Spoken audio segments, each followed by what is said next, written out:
Hello everyone. Today we're gonna see how to set up vertical monitor. Plug your monitor into your GPU, and if using a laptop, connect through HDMI or USB-C cable and make sure the monitor is powered on and displaying.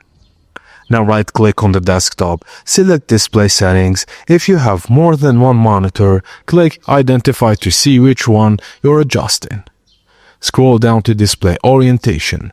Choose portrait for a regular vertical setup or portrait flipped if the screen is upside down. Click apply, then keep changes.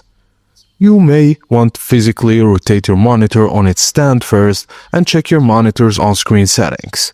Some graphic drivers allow screen rotation via their control panels too. And that's it guys. Thank you for watching, and please don't forget to like and subscribe for more.